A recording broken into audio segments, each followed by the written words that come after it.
arguably one of the most significant decisions we will all make this year.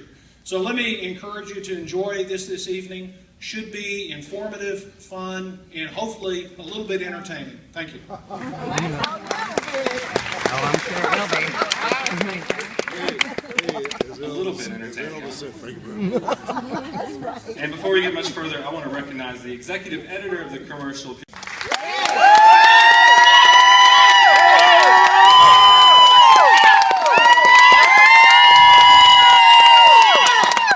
Next up, the city. Thank you all for being here. You can have a seat. The microphones, you can walk around, talk with them. Got water there in your notes, and so we're all set. Now, the rules of the debate, we've gone over them, but just so that everyone knows, they're as follows. Each candidate to the commercial bill, thanks not only for hosting tonight's debate, but for the splendid series you did some time ago, really spelling out to the history of the city's financial crisis and how we got there, and giving some suggestions as to how we might get out of that. I mention that because one of the most pressing issues is the financial status of our city, which raises the question is, when we're on a right trajectory, as we're beginning to turn things around, is this the time to change? You have a situation here in which you have someone who has served as county mayor, had a financial crisis there, turned it around. You don't hear the phrase pension crisis in county government, nor do you hear fiscal crisis there.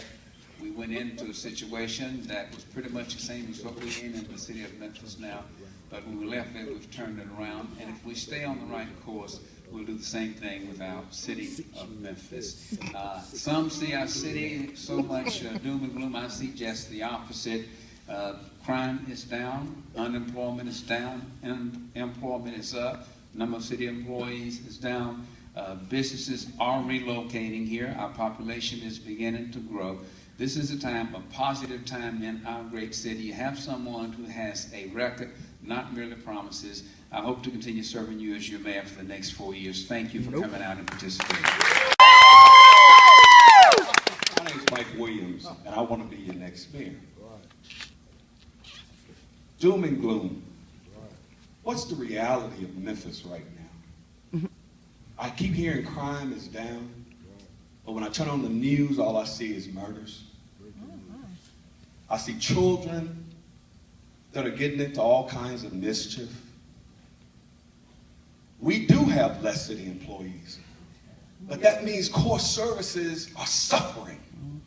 That means the citizens of the great city of Memphis are suffering. We don't have the obligation of the schools anymore. We should realize $57 million. We increased taxes from $309 to $340.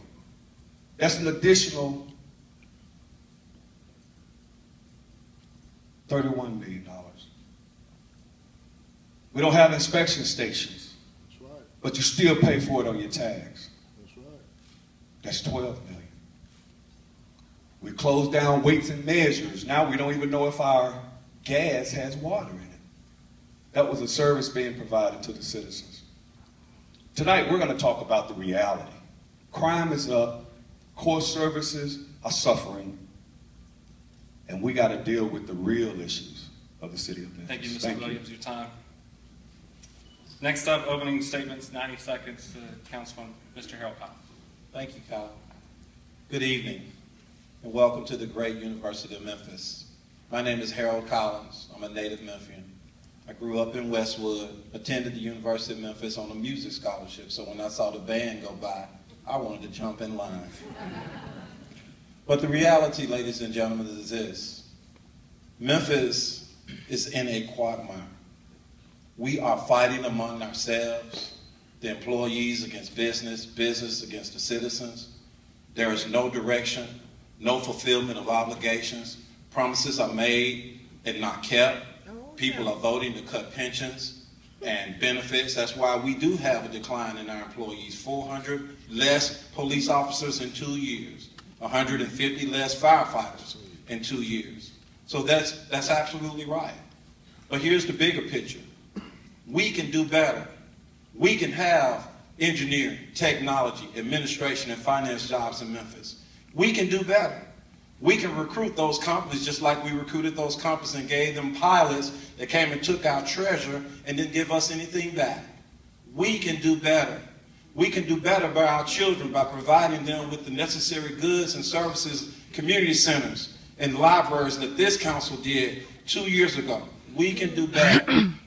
We can do better. We don't have to be resided as a low-wage, uneducated community. We can do better. Thank you, Mr. Collins. That's your time. And the last opening statement, 90 seconds, to Mr. Jim Strickland. Thank you so much to the Commercial Appeal, the University of Memphis, and for you folks for coming out tonight. There are many good things going on in Memphis, but our city is not growing. We're not growing in jobs. 140 net new jobs in the last 6 years, an average of 23 per year. We're not growing in population. Why are we not growing? Because city government is not providing for safe neighborhoods and clean streets. When I'm mayor, I'm going to do 3 things to turn that around. Number 1, drastically reduce crime. Number 2, clean up the blight and the litter and do the basics of government like paving streets. And number 3, measure results on our service to you and hold people accountable. And if we can do that, if city government can do its job, this city will soar. And we need to do it not only for the collective group of us, we need to keep the individuals in mind. Like Mr. Edinburgh in Fraser, who asked me months ago, please enforce the curfew law, because me and my neighbors do not feel safe walking around our neighborhood. And Miss Llewellyn in Mitchell Heights, who needs city government help to clean up her neighborhood. And the young mother who approached me several months ago and said her young daughter wants to sleep in the bathtub because she's afraid of stray bullets. We can change Memphis for the better, and I ask for your support. Thank you, Mr. Strickland.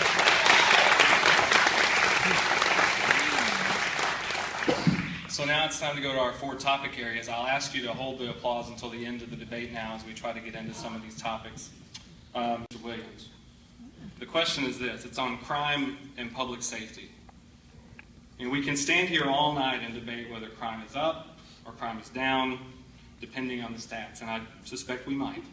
What matters, though, is where we go from here, where we go from January 1st next year when one of you gentlemen is sworn into office or takes the oath of office again. So what are your specific plans to reduce crime in Memphis? That's the question. Mr. Williams, you have 90 seconds. Well, first of all, that's why I mentioned the numbers of the millions that we should be realizing right now. One of the first things I would do is have a forensic audit. I think we need to know exactly how physically sound the city is, because we hear so many different varying numbers when you go to city council. I will still say crime is up. What I would initially do is restore the benefits of city employees. Yes, thank you. Because in order to draw qualified individuals to this city, we have to offer packages that are commensurate with other cities. I know a lot of people don't want to hear that, and they say, well, you know, in the private sector. Public employees are not private sector. In the private sector, they get Social Security, and they get the opportunity to participate in a 401k, or they may even get the profit share. We got to ensure that the citizens of the city of Memphis are getting the best qualified. That's why we haven't had the problems we've had in a lot of other cities. But guess what? We're losing them. So we have to restore the benefits. We have to make sure that the wages are comparable to other cities our size. And remember, Mike Williams didn't say it, but the FBI said we live in the 3rd most violent city in the nation. That's right. We have to take care of the citizens of this city. Thank you. Thank you, Mr. Williams. The same question, what are your specific plans to reduce crime in Memphis, goes to Mr. Collins. 90 seconds. Number 1, we increase our deployment of police officers up to the Operation Safe Community level that we, the members of the board of directors, did several years ago to 2,400. Number 2, we aggressively prosecute those individuals who continue to allow blight to choke our communities. which breeds crime and gang activity. Number 3, we utilize our strategic resources in working with juvenile court to detain those violent individuals who commit crimes in our community. But what we do is we make a determination. They get a hearing before a magistrate and a judge, a prosecutor and a lawyer. And we make the determination if we can salvage them or we hold them accountable according to the law. And then finally, we engage with our school system. We come up and partner with Dr. Doris or Mr. Hobson, and we make sure that we can provide meaningful after-school programs for these young people so that we can partner and give them opportunities, summer jobs, training, etiquette training. We can do those kinds of things that help our young people understand that they have a value and a future in life.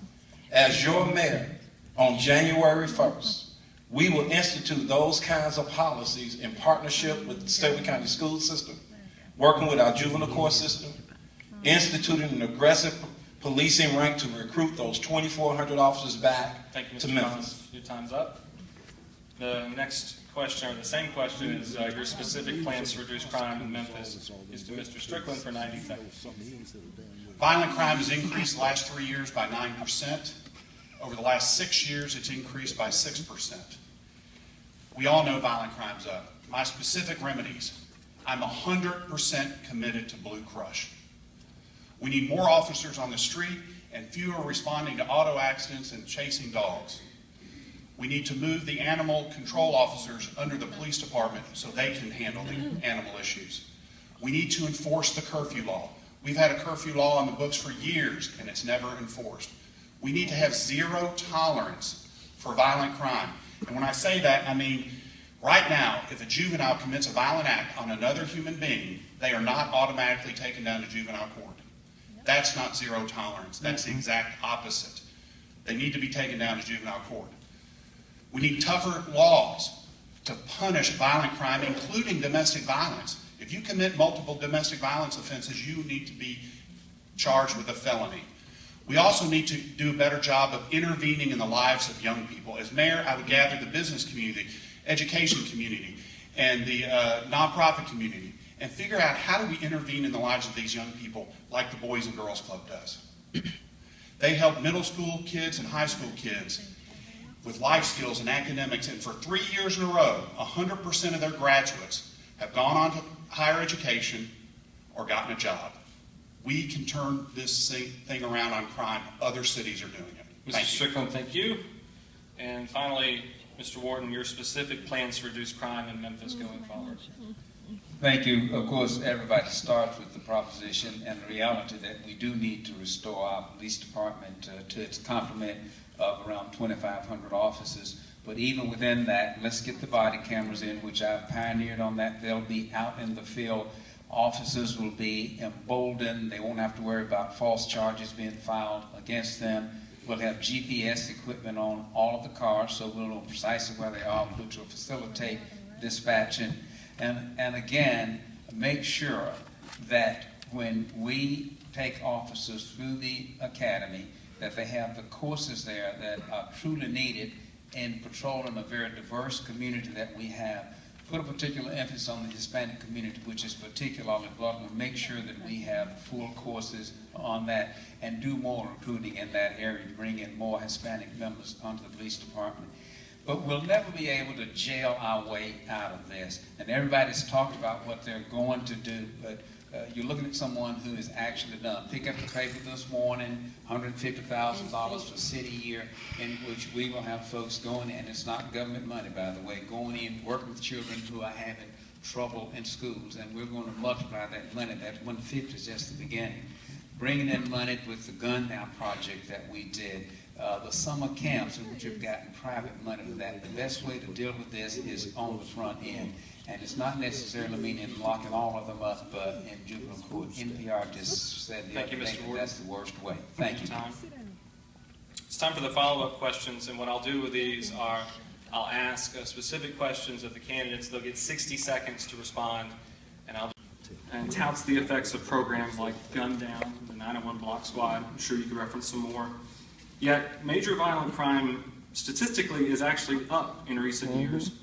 We had 6 homicides since just Friday night, although to be fair, that number is trending lower than last year.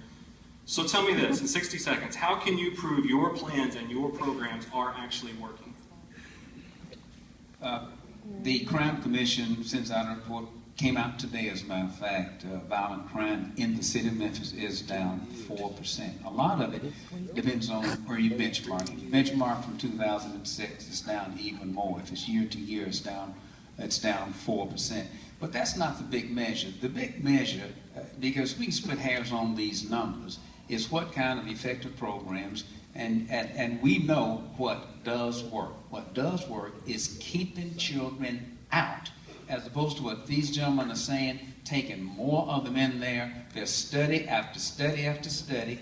NPR just released it last week that the best way to increase crime is coming down with this, take every one of them into the court system.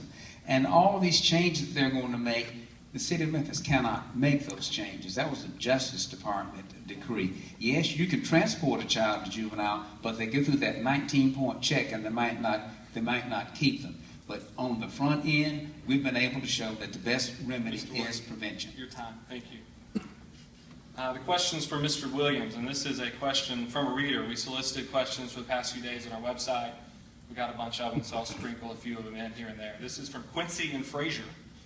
The Memphis Police Association, an organization of which you are the president, once erected billboards in Memphis claiming that the city is not safe and therefore visitors should beware upon entering.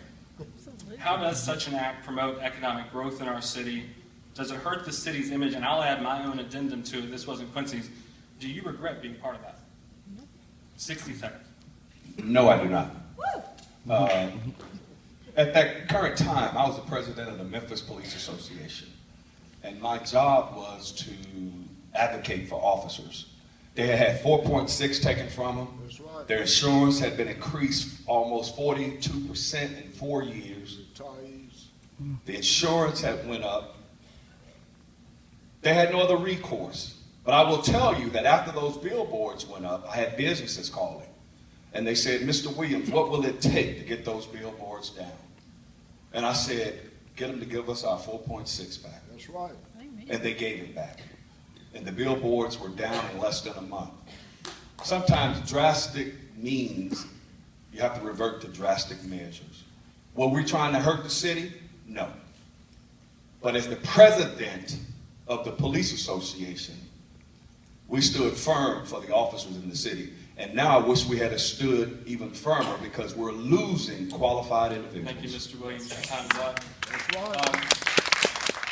This is to Mr. Collins. Mr. Williams has said in the past that many officers have left the city as a result of the benefit cuts last year, essentially making the police department less equipped to attack crime in our city. Director Armstrong, I believe, said just this week that 5 or 6 officers per week are leaving the force. So I'll ask you this. How do you move forward and replenish the police force? 60 seconds. Well, first of all, the council is moving toward a ordinance that will allow those officers who have applied for the drop program to stay on. That number will stay at 2092. What I've advocated for is to go a step further. We have 280 vacant police officer positions that are funded in this year's budget. Why not allow those officers that retired 6 months ago or a year ago come back to the force if they want to, as long as they can do the fitness and agility and the shooting? Because, number one, they're already under 65, so they're going to lose their health care, and that's why the administration tried to bring that back and amend the ordinance of the drop anyway. So it ought to be fair for those officers who came back. Number two, then we aggressively began to recruit new officers right here at the University of Memphis in the Department of Justice, headed up by Dr. K.B. Turner. I've spoken to them many a Mr. times. Collins, your time's up. Thank you. I'm going to go to Mr. Wharton on this, the last few questions on this topic. Mr. Wharton, the Black Lives Matter movement has drawn the nation's conscience more than ever before on interactions between the police and African Americans. What steps will you take or are you taking as mayor to address that tension? 60 seconds. First of all, I'll commit to keeping the calm, steady hand of Director Tony Armstrong.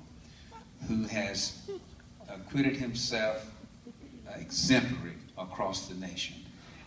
He is a steady hand. He struck the right balance. And this is not the time to even contemplate changing, and I'll make that commitment right now. As I indicated to an earlier question, making certain that within the academy and within the assignments that our officers are properly sensitized to that. We will do studies to make sure that we don't see any patterns there in which there are there's racial discrimination in terms of who gets arrested or whatever. But it will be ingrained in the academy. It will be enforced from the top down, a proper sensitivity to cultural differences. That's what you have in a diverse community such as we have here. And the key thing is to make certain that the officers who, not intentionally. Thank you. Your time's up. The last question on this topic, I'm going to ask Mr. Strickland to address that same question, if you will. You'd like me to repeat it? Sure. The Black Lives Matter movement has drawn the nation's conscience more than ever before on interactions between police and African Americans.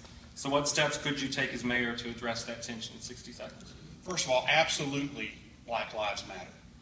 And it's inexcusable and unacceptable for any police officer to treat another human being differently solely based on race. And we've, in Memphis, have had a fairly good history between the police department and the community. And I believe that you can have Blue Crush and community policing together. There's some myth out there that they're mutually exclusive. Community policing does work with interacting with the community. But let's go back to talk about Black Lives Matter. Black Lives Matter when they're young and they don't have bad interactions with the police. We have to give these children hope, like the Boys and Girls Club. We have to revitalize our community centers. As a mayor, I will bring together private-public partnerships to put money into the community centers and give them programming and structure and help those young people develop. Thank you. Thank you, Mr. Strickland, and that is all for that. Last year's vote was the hardest vote I've ever had to take in my life. But let's turn back the clock a little bit and see how we got in the position we were. In 2010, the current mayor refinanced our debt, borrowed more money, increased our interest rate, and increased our annual debt payment to the tune of $23 to $47 million per year for 8 or 9 years. $23 to $47 million per year for 8 or 9 years. Then the state passed a law to say that we needed to fully fund our pension. And we have a shrinking tax base. It really put the squeeze on our budget. When I'm mayor, I'm going to be more transparent with our budget. We're going to open it up for the employees, the media, the public, and really find out what we can afford and what we can't afford. But I want you to know that I will continue to be a good steward of taxpayers' dollars and don't unnecessarily raise the property tax rate. Thank you. Thank you, Mr. Strickland. Mr. Warden, 90 seconds, same question. Were the cuts the right thing to do? What else must we do to shore up the city's financial picture, or would you support rolling them back? When you consider the alternatives of losing our pension plan, for which there is no substitute, they were the right thing to do. And folks up in here recently thought, oh, pensions will never go into bankruptcy. You ask Detroit, you ask Pritchard, Alabama, you ask Central Falls, Rhode Island. Yes, because there is a substitute for health care. There is no replacement for a pension plan. We're not covered by the Pension Guarantee Board. But there is a substitute for health care. Now, we're all entitled to our opinions, but not our facts. The fact of the matter is, and it's interesting, Councilman Morrison is sitting right there. We sat in my office. He asked me, he said, did we put that 18 cent back in? I said, no, it never went out because we were waiting on the school board. We said, let's go down and put it back up. I don't have a vote on the council. The council did not put the 18 cent back in there. I did ask for it, and you didn't do it. Now, Mr. Strickland talks about the aftermath. Well, let's just talk about how we got there. It was before I even got to the city of Memphis when they voted to cut the city school funding. Now, admittedly, Mr. Strickland says But I wasn't for that. No, he was for cutting $50 million. And when I came in after the highest court in the state ruled, when Mr. Strickland led the charge against restoring the funds so we could stay out of this trouble, he left us no alternative. And now he claims he's not. Your time's up, Mr. Ward. Mr. Williams, you get a crack at it. 90 seconds. Were those cuts the right things to do? What else must we do, or would you support rolling back some? 90 seconds. Oh yes, I'm glad we're finally starting to point out culpability. First of all, let's say the mayor suggests the budget. The council has the ability to either approve, deny, or modify a budget. The mayor has been the mayor of this city for 6 years, almost. My other esteemed colleagues have been on the city council for 8 years.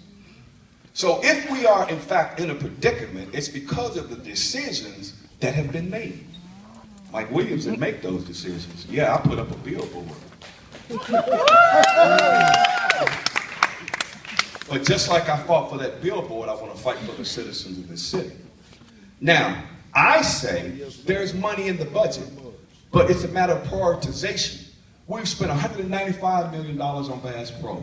We're talking about spending $233 million on the Fairgrounds project, $18 million on a parking garage, $10 million on One Commerce Square, $24 million we have projected economic development. Now, there's nothing wrong with economic development, but there has to be a parallel. If we do not move the citizens of this city forward as we do economic development, we're living under the principle, build it and they will come.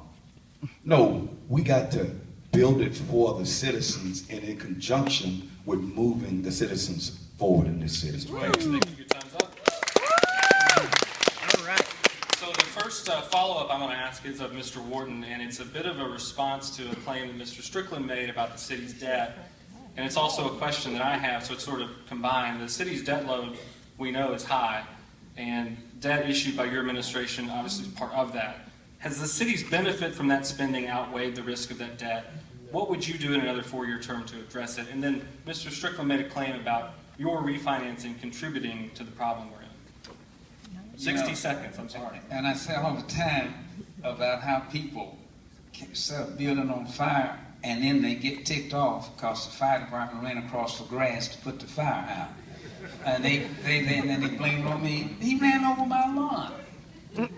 They set the building on fire and then they got ticked off because I ran across their grass. Necessitous people are not truly free people. The mess they had created before I got there by not listening, and I don't understand Mr. Strickland, he's a lawyer. When the state Supreme Court speaks, that's the end of it. Why did we pay that money back when the court ruled? We were on our knees, and yes, we did benefit. The council hired an expert to come in and test that refinancing plan. Mr. Strickland, if he were in court, his own expert witness, when Mr. Strickland started complaining, she said, but you don't have the money. He was saying, we didn't have to borrow, we could do this. But the bottom line is, in the end, and if you read the study, there is a positive in terms of net present value ratio. Yes, we did benefit. Mr. Strickland, 60 seconds. I want your rebuttal to that. The mayor said that the mess he inherited had a lot to do with the council, and I saw you shaking your head when the analogy of the fire and the lawn. So I wanted to get your response to that as someone who was sitting on the council at the time. 60 seconds. I think we ought to welcome Mr. Wharton back to reality. Because I don't know what planet he's on, but he totally missed what happened. Get out of the way. I did not vote for a $57 million cut to the schools. I did not propose a $50 million cut to the schools. And I voted against the budget that spent the money that was cut from the schools. What happened was a majority of the council cut funding from the schools and spent most of it on city government. I voted against all of that, and it's very clear.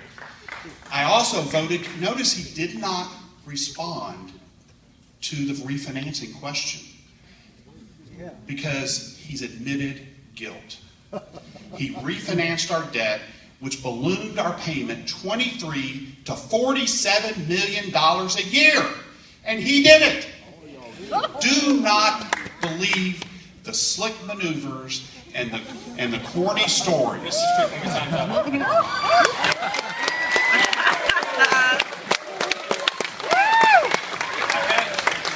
I have some other questions I want to get to, but this is a really important point. I think that Mr. Wharton, 30 seconds if you want to rebut what Mr. Strickland was saying. But you know, you get in trouble in criminal law by aiding and abetting.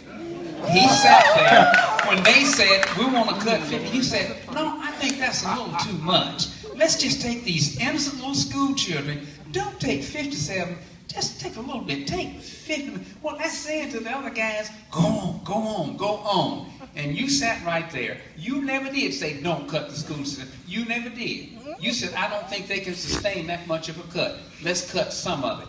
That's what you said. Thank you, Mr. Wharton.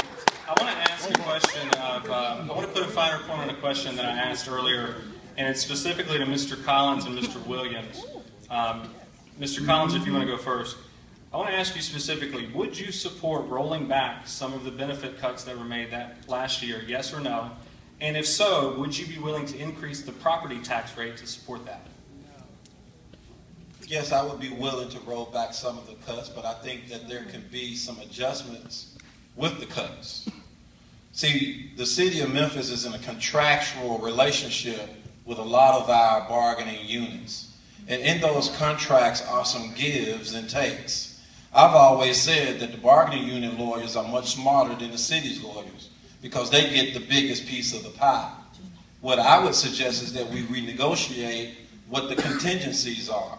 There are some savings in these contracts, but it takes honest, integrity, and a commitment to being transparent to make that happen. And that's what the bargaining units don't have. They can't trust this administration. They'll tell you one thing and you get something else. They'll tell you that it's going to be raining over here, but it's not raining over there. I'm glad Councilman Morrison is sitting there because he can tell you, look how long it took him to get redevelopment in his district. 7 years. Because he kept going back and forth and back and forth. Even in my district, Whitehaven, at the Southbrook Mall. Yes, we gonna do the Southbrook Mall. Well, no, we can't do the Southbrook Mall, Harold. Yeah, we gonna do the Southbrook Mall. Then all of a sudden, his numbers running bad in Whitehaven, and we gonna do a $50 million renovation inside Whitehaven. Something's wrong with that. And that's the problem. Nobody can trust these people. And that's why he points his finger at Jim and I. Mr. Collins, your time is up. Thank you. The same question to Mr. Williams. 60 seconds. Would you support, I want to get a finer point, would you support rolling back some of those cuts? And are you willing to stand behind an increase to the property tax rate to accomplish that? 60 seconds. I don't think that there needs to be a tax increase, and I am definitely for restoring the benefits to the employees because they deserve it. We have tried to balance the budget on the back of the employees over the course of the last years. I have told you, the problem is prioritization. We need to go in here and we need to cut the fat. Because what these individuals have been doing, and it amazes me how now everybody can come up with a solution to the problem when they've been dealing with the problem for so long. Yet we find ourselves in this unique situation to whereas we're having these problems. I think that if we go in, we slow down with the economic development. I didn't say stop. I said slow down. Go in and modify. You just heard that we have $1.6 billion in debt services because we've been spending money. Spending has been the problem. But we've been spending on inanimate objects and for businesses as opposed to the services that are provided to the citizens in South Memphis, North Memphis, Whitehaven. It's a matter of prioritization. Thank you, Mr. Williams. Your time is up. Mr. Strickland, I'll ask you 60 seconds as we're still on the topic of the city's financial picture. Are there any current city services that we could significantly modify or cut to make a significant impact in our budget? 60 seconds. When budgeting is choices, like Mr. Williams says, and it's priorities. Our number one priority has to be public safety. I'm glad that the council, and me included, led the way this year to give our public safety officers a 2% raise when they'd gone 6 years without a raise, when the administration offered them 0. It's just choices. There are good things in the budget that we may have to cut, but there's also superfluous jobs. There's waste in the government. The current mayor created a second CAO position. There's 3 deputy directors of parks. There's a PR person in parks. There's 2 PR people in the library. There is fat in this budget that we can cut. But we also sometimes have to make tough decisions.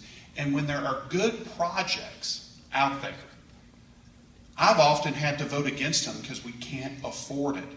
Because a property tax increase, which the mayor's proposed 3 of, would hurt the city if it's drastic. Thank you.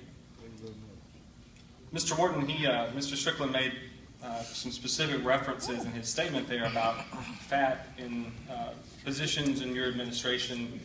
He referenced the CAO job. 60 seconds if you want to respond to some of those claims. But when all is said and done, that did not add $1 to the cost of government because we cut positions. But look, one thing that's been missing here, everybody's talking about what they can try to cut, but have ever set out a growth plan?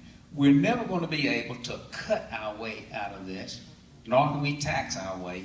But you just look at someone who has a record of growth and bringing in outside funds to do it, whether it's going to Nashville and get $6 million to clean up blight, to rebuild neighborhoods, or as you saw this morning in the paper, or whether it's going to Washington to get us into the high-tech jobs. Growth, growth, growth, growth. But we can't cannibalize our way out of this, but we can grow. And you're looking at somebody who has had a record bringing jobs in here, stimulating the economy. That's what it's all about. We can sit here and split hairs and nickel and dime and cannibalize, but growth. And I've got the best growth plan and the best growth record of anybody up here. What are we going to do with growth and no options? The final question on the city finances topic is going to go to Mr. Williams. Since Tennessee does not have an income tax, Memphis, like every other city in our state, is greatly dependent on property tax revenue. And our combined city-county rate's easily the highest in the state. What other avenues could you explore to create new streams of revenue that make us not as dependent on the property tax? I agree with Mr. Warden on that point when he talked about growth, but we haven't really seen growth. We haven't seen growth of the citizens in this city. I've seen buildings go up. I've seen monuments being built. I've seen tourists come in, but we have the highest poverty rate in the state. 68%. So that's not growth. I think we need to bring in industries, amusement parks. I think we need to generate tech jobs in the city. I think we need to generate revenue by increasing the education of our children. We need to invest in our young people. I heard individuals talk about community centers. How come we don't have community centers that are decent, that are equipped? We have to invest in the next generation. That's going to be our most precious investment that we can make. And until we start doing that, we're going to continue to have the crime. We're going to continue to have the mass exodus of citizens in the city. Your time is up, and we are moving to the next topic. If you close down a library, you in effect kill that community. That's right. A lot of the inner city areas have been killed, which creates blight. And it's been done intentionally because that's prime real estate. And individuals have been going back in, buying that real estate, redeveloping it, making cash money. Now, we can sit here all day long and pontificate, and we can play games with each other. But I'm telling you that we have to prioritize so that we can put this city back together, so we can come together. Businesses, community, we got to share. And we got to move in the same positive direction. Now, yeah, we can talk about code enforcement. Yeah, we can talk about some of the other issues. But I would also get in conjunction with Mr. DeAndre Brown and the program he has. I would expand it. I would go in there and clean up those communities and get with the citizens to give them some self-hope. can we still attract new industry, well-paying jobs if we freeze that program? Why? 60 seconds. Well, first of all, we overuse pilots. Cities our size normally have anywhere from 5 to 10 pilots. We have 2 entities that are issuing pilots. We also have the Economic Development Growth Engine, and the only people that approve the pilots are the city mayor and the county mayor. Yes, we do need to freeze pilots. We need to continue the programs and the development that we already have. That way, we need to start paying down that $1.6 billion deficit, and we also need to start redirecting some of that money. I hear everybody talking about working in the communities. I hear everybody talking about trying to better the communities. And I hear people asking, where's the money going to come from? Well, guess what? We're spending the money. Once again, it's about prioritization. I'm not against economic development or the EDGE board, but I am saying they have to share. Thank you, Mr. Williams. I want to kind of break from the script a little bit and ask about pilots and tax breaks to all of you guys. 60 seconds. We've heard from Mr. Williams. Let's go to the line. Mr. Collins, is the pilot program that we have right now effective? Should it be tweaked? Should it be suspended? Just your thoughts. I think the pilot program should come back to the council for approval, because we're the ones that's going to be held accountable for it. We should be the one to make sure that those the persons who get it or the businesses that get it are held accountable, and that's no recourse. Now, somebody would say, well, we assigned a contract with them, but we sign contracts with our employees, and we renege on them all the time. My issue is that if the city council, if we acquiesce our treasure to these businesses, it is the city's council's responsibility to hold them accountable when we do that. And we don't do that. Only the mayor and the county mayor does that. And they don't do that. And that's why these pilots and these corporations run rawhide over us. When they promise us $45,000 a year jobs and we get $10.10. And when we give them $94 million to build their facility and they hire temp service to hire our workers. Thank you. Mr. Strickland, 60 seconds on pilots. If I were king of the world, I would prohibit every state and every city from giving tax incentives to businesses. But I'm not running for that position. So we have to live in the real world. And the real world is that every state and every major city in the country is offering tax incentives. So unless we want to unilaterally disarm, we have to offer tax incentives or we'll be out of the job creation business. Now, pilots are the most misunderstood thing in government. Pilots are not cash payments. We do not offer cash payments to companies. In addition to that, pilots actually generate more property taxes during the term of the pilot than before the pilot, because the value of the property went up and therefore the taxes owed went up. So they're not nearly as bad as the common thought is, but we do need to hold the companies absolutely accountable. Just like I'm going to hold city employees accountable, I'm going to hold the companies who get the pilots accountable. Thank you. 60 seconds also to you, Mr. Warden. Mr. Warden, 60 seconds to you about pilots. Thank you. Let me pick up where Councilman Strickland left off. There was a swamp down there, had nothing but a city sewer line on it. It was paying $52,000 a year in taxes. During the period of the Mitsubishi pilot, it will pay $500,000 a year in taxes. Once the pilot rolls off, it'll pay, I think it's $2.5 million a year. And then counting all the folks who are working down there now, and they're not minimum wage jobs. They are high-paying jobs. So again, it is misunderstood.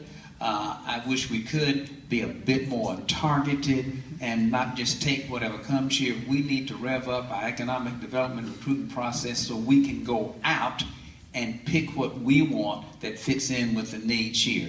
But we cannot just say we're out of the business. It's foolhardy to suggest that we're already suffering, we'll perish. Thank you, Mr. Warden.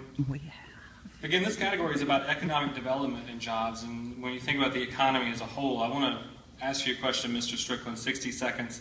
we've had a lot of conversation, had a lot of it last week about offenders who meet certain criteria for employment. 60 seconds. Well, see, that's part of the pilots. If in fact we're going to issue pilots, and if in fact we're going to put clawbacks in there, or we're going to put designations in there and hold those companies accountable. But even away from that, MLG&W just issued a $37 million contract to ABC Tree Trimming. I spoke of Mr. DeAndre Brown a little bit earlier. He has a felon reentry program that's already working out in Raleigh.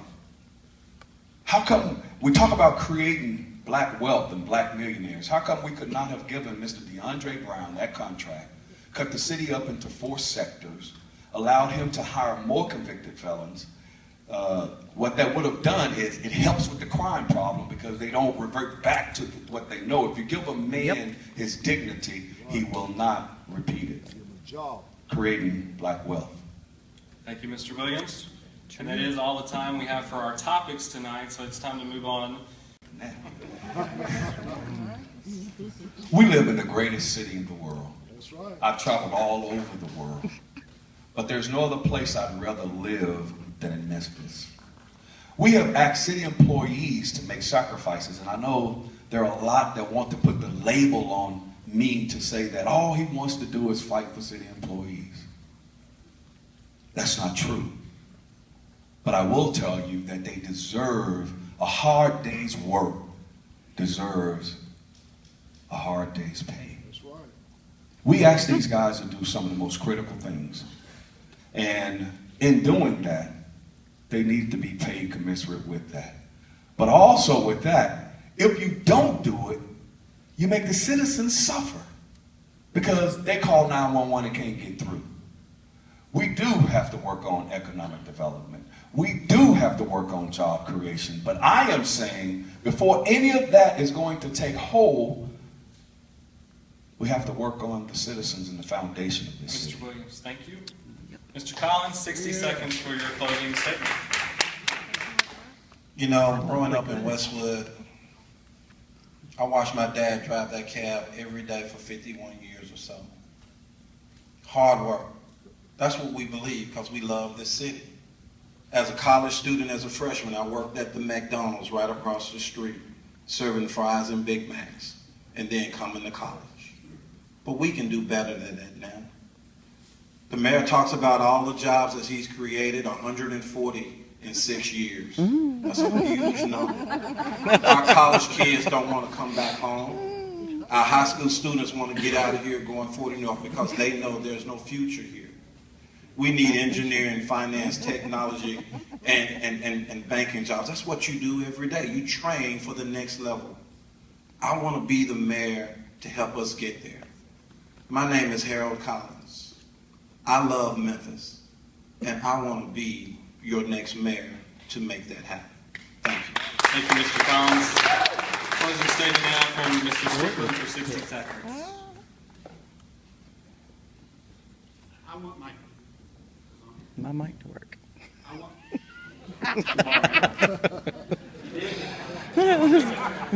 Conspiracy. We'll have to restart the timer on this. Is it on?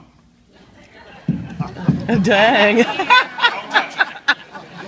Now you're good to go. I'm ready. What was the When question? I'm mayor, I want to work every day to try to make Memphis better so that my 2 young children sitting up here will want to stay in Memphis. And we're not there. If you look at Memphis objectively, we know that Memphis has moved from the 5th most dangerous city to the 3rd. We've moved from the 17th highest unemployment rate to 1st, worst in the nation for large cities. We've moved from a 26% poverty rate to a 28% poverty rate. We have to turn city government around to make this city soar. Number 1, we have to drastically reduce crime. Number 2, we have to clean up the blight and the litter and do the basics like paving roads. And number 3, when I'm mayor, for the first time ever, we will measure results at City Hall and hold people accountable. We can change Memphis. Please join me. Please vote for me. Thank you. Thank you, Mr. Strickland. And microphone works. Mr. Warden, you get 60 seconds for a closing statement. Thank you. Thank you, Mr. Lee. Thank you so much. And to my fellow participants, thank you so much. And to the audience, you've heard so much of I will do, I am going to do. You're looking at someone who has done, who has basically rescued the city, walked in, took the bold steps that had to be taken. As Mr. Williams pointed out, some have been here 8 years. Things are in a horrible mess. We're not out of the woods yet, but we have taken steps. We talk about building black businesses. You're looking at the guy who gave the largest contract that's ever been given to a minority business, $10 million to the Nelson Plumbing Company. You're looking at someone who is bringing, and I don't care what they say, our population is growing. To be precise, by actually between 4,000 and 5,000. The annexation is not included in that, Mr. Veazey. But all around, if you look at the attractions in this city, if you look, why is our hotel rate at 73%? This city is growing. Let's keep it growing. People don't have houses to live Thank in. you, Mr. Warden. Two things very quickly. If you're a credentialed member of the media, interviews on stage, you can get on stage. And everybody here got something in their program tonight called an exit poll. There's someone out back there waiting to take them from you on your way out the door. Thank you, everybody, for coming tonight.